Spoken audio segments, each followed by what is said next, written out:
இதை விட சிறப்பான தன்னம்பிக்கை கதையோ கூஸ்பம் மொமெண்ட்ஸோ சொல்றவங்களுக்கு லைஃப் டைம் செட்டில்மெண்ட் அப்படின்னு நாம சொல்லலாம். ஜூன் 25, 1983 இந்தியா கிரிக்கெட் உலகக்கோப்பையை ஜெயிச்ச தருணம்.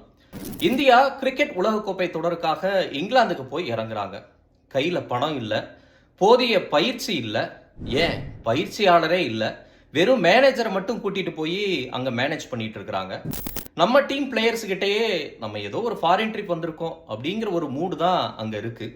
அங்க இருக்கக்கூடிய ஊடகங்கள், பத்திரிகைகள் எல்லாமே இந்தியா ஏதோ ஹனிமூன் ட்ரிப் வந்திருக்கு, வெஸ்ட் இண்டீஸ் கூட வார்ம் அப் மேட்ச் விளையாட வந்திருக்கு அப்படின்னு கேவலமா எழுதுறாங்க. ஆனா 24 வயது இளைஞன் கபில் தேவ் நம்பிக்கையை மட்டுமே சுமந்துகிட்டு அந்த களத்துக்கு போறாரு.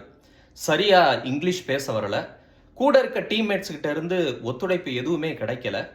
ஒரு பிரஸ் மீட்ல அவரை பார்த்து கேட்குறாங்க, நீங்க எதுக்கு இங்க வந்திருக்கீங்க அப்படின்னு. அவருக்கு தெரிஞ்ச தட்டு தடுமாறின இங்கிலீஷ்ல நாங்க இங்க ஜெயிக்க வந்திருக்கோம் அப்படின்னு சொல்றாரு. சுத்தி இருக்க எல்லாருமே அதை பார்த்து சிரிக்கிறாங்க. இந்த விஷயங்கள் எதுவுமே அவர் மனசை சஞ்சலப்படுத்தல. நம்மளுடைய இலக்கு இந்தியாவுக்கு உலகக்கோப்பையை ஜெயிச்சு கொடுக்கறது மட்டும்தான் அப்படின்னு பிக்ஸ் பண்ணாரு. 17 ரன்னுக்கு 5 விக்கெட்டை இழந்து ஜிம்பாப்வே கூட தடுமாறுது இந்தியா.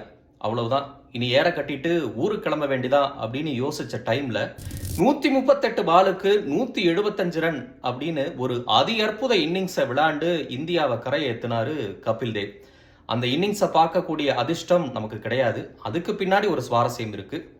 இறுதி போட்டியில 183 ரன் தான் இந்தியா அடிச்சிருக்கு.